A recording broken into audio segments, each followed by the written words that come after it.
السلام عليكم أصحابي الحلوين، عاملين ايه؟ أهلا وسهلا بكم في قناة شيماء دروس وأفكار وتعليم. النهاردة هنعمل فكرة جديدة وجميلة جدا جدا جدا، فكرة تحفة من الآخر. بس في البداية ما تنسوش تصلوا على سيدنا محمد صلى الله عليه وسلم، وتشتركوا وتحطوا اللايك يا جماعة، علشان خاطر بالله عليكم الفيديو يترفع ويوصل لكم كل جديد إن شاء الله بإذن الله. النهاردة هنعمل سورتيت أطفال، فكرة تحفة. يعني أنا دورت على اليوتيوب حاله إن أنا أعمل إزاي أعمل سورتيت أطفال بالطريقة دي، ما لقيتش. ما شاء الله، يعني أنا عملته بطريقة جميلة جدا جدا جدا. في البداية هحتاج ايه؟ هحتاج ستان 4 سنتي، هحتاج قطعتين قد بعض، يعني الواحدة هتبقى مثلا ايه 40 سنتي 50 سنتي، على قد دماغ الطفلة اللي انت هتعمل لها. تمام. ومنكم الأسئلة كمان بيلم معانا السورتيت. تمام. انا هنا قطعت الستان ده كان 50 سنتي. تمام. وقطعت الاتنين قد بعض. دلوقتي انا كده بسويهم، وهنعمل فكرة جميلة جدا جدا جدا بالفازلين. بس في اخر الفيديو خليكم معانا علشان خاطر تستفادوا كل ما هو جديد ان شاء الله باذن الله. المهم خدنا كده الستان ولسعناه بالولاعة من اطرافه علشان خاطر ما ينسرش معانا. يعني ادي كده خدنا الحتتين الستان لسعناهم بالولاعة. يا جماعة ما تنسوش بالله عليكم تحطوا اللايك وتكتبوا لي تعليق حلو منكم كده، علشان خاطر الفيديو يوصل لكل حبايبي اللي عايزين يستفادوا ان شاء الله باذن الله. كده انا حطيت الاتنين على بعض، حطيت الوش على الوش، الوش على الوش. كده بقى هبدأ ان انا اخيطه على المكنة. تمام. بسم الله الرحمن الرحيم. انا قناتي يا حبايبي متنوعة علشان خاطر يعني تستفادوا، ست البيت تستفاد، كل اللي بيدور على حاجة يلاقيها ان شاء الله بإذن الله في قناتي. عايزاكم تكتبوا لي يعني افكار كده حلوة منكم، نعملوها على القناة، وبإذن الله اوفقكم حقكم بإذن الله. وهنزل لكم فيديو جميل جدا جدا للعيد ان شاء الله. استنوني ان شاء الله باذن الله في الفيديو بتاع العيد ومشتريات العيد باذن الله. كده انا خيطت الحتتين القطعتين مع بعض يعني. تمام. هخيط من الجنب الطويل ده وكمان الجنب التاني. تمام. عايزاكم يا حبايبي اللي عنده اي فكرة تانية ياريت يقول عليها. تمام. احنا كلنا كده بنساعد بعض، ويعني علشان خاطر نبقى ايد واحدة قوة واحدة. تمام. انا كده خيطت الطرف ده وهخيط كمان الطرف التاني، بس هسيب اللي هما الطرفين اللي هما بالعرض اللي هما الصغيرين دول هسيبهم مفتوحين علشان خاطر هقول لكم هنعمل ايه. تابعوني علشان خاطر يوصل لكم كل جديد، وما تنسوش تحطوا اللايك بالله عليكم. اللايك مهم جدا للقناة يا حبايبي، ومهم لي جدا ليكم علشان خاطر يوصل لكم كل ما هو جديد بإذن الله. انا طبعا المكنة دي عندي اللي هي المكنة اللي هي السمرة، مش عارفة اسمها ايه، لو حد يعرف اسمها يقول لي على اسمها. تمام. عايزة اشتري واحدة اجددها، عايزة اشتري واحدة يعني تكون اللي هي الكبيرة اللي هي زي اللي عند الخياطين دول بيخيطوا بهم. انا دي طبعا مساعداني وكل حاجة، بس انا عايزة حابة ان انا اكبر يعني الحاجة، لان عايزة اخيط عليها مثلا افصل عليها دوم او كده، فدي يعني على قد الحالة.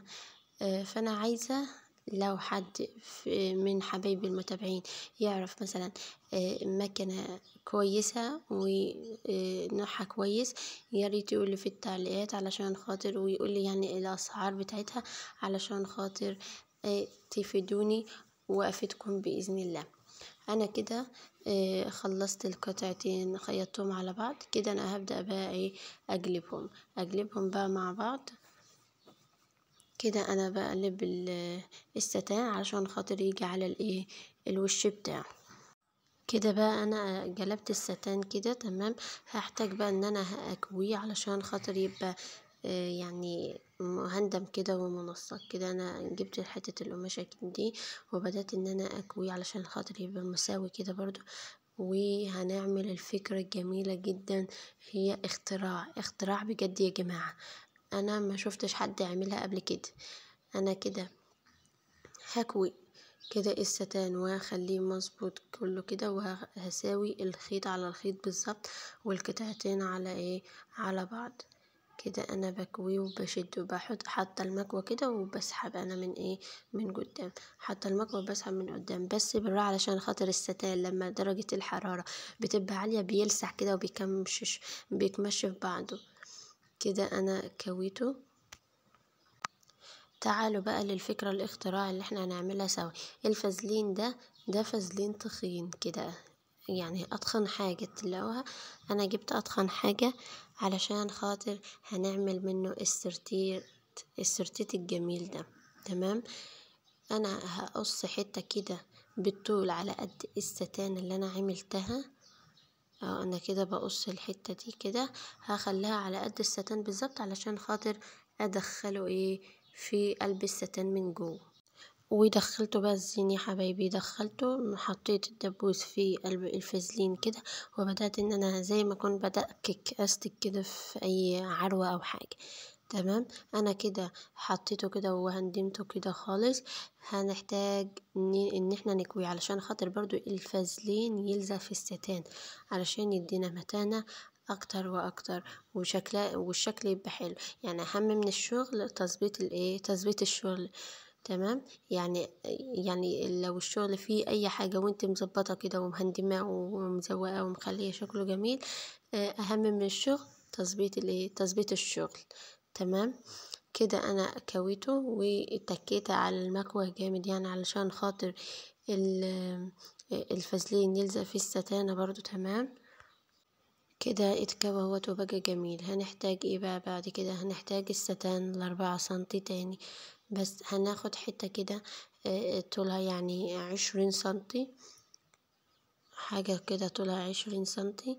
تمام. ده بقى اللي هنعمل فيه هنعمل فيه الاستك اللي هو هيبقى كده من ورا، اللي هو علشان خاطر نمط فيه على قد برضو دماغ الطفلة وكده. تمام. هنلسعه بالولاعة من الجنبين برضو علشان خاطر ما ينسرش معانا. تمام. وهنخيطه على المكنة. هنخيطه ازاي بقى؟ هنتني الوش على الوش كده وهنخيط من جنب واحد علشان هي قطعة طبعا وحيدة. هنخيطه من جنب واحد كده زي ما انتوا شايفين. كل حاجة متوضحة قدامكم اهيت يا حبايبي، علشان خاطر انا ما بجريش الفيديو كل حاجة قدامكم علشان كله بإذن الله يستفاد. كده انا بدأت ان انا اخيط كل حاجة كده على المكنة، وكل حاجة باينة قدامكم بالظبط اهوت. هخيط الجنب ده بس. وطبعا لو في اي حد طبعا ما عندوش مكنة يعني مش هنقف، ممكن ان احنا نسرفله على ايدينا بالراحة كده بالابرة والخيط ونسرفله. هنيجي بقى في القطعة دي هنقلب ازاي؟ بحط من طرفها كده الدبوس وابدأ ان انا اقلب كده، واجي راح اشد الدبوس كده. ما شاء الله ما فيش احلى من كده ولا اسرع من كده.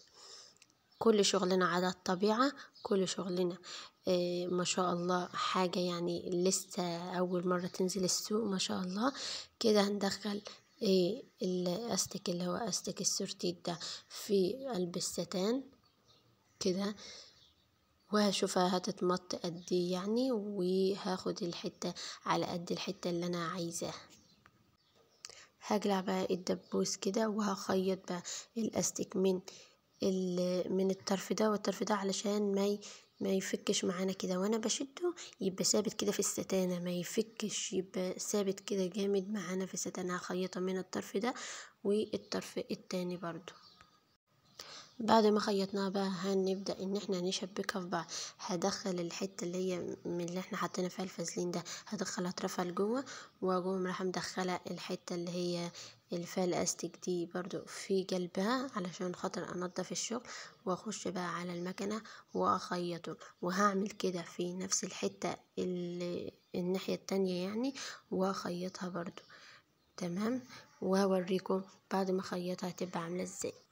كده يا حبايبي انا خيطتها والجنبين كده بقى لازقين في بعض. هنحتاج بقى دي كده مسدس الشمع، اسخنه جامد جدا جدا. هحط ايه بقى على السرتيت الجميل ده؟ عايزين حاجة جميلة كده راقية ولايقة بالاطفال، يعني طفلة صغنونة كده يكون يعني إيه الشكل الجميل يعني يديه كده رونق جميل كده على راس الطفلة، جميل ما شاء الله كده.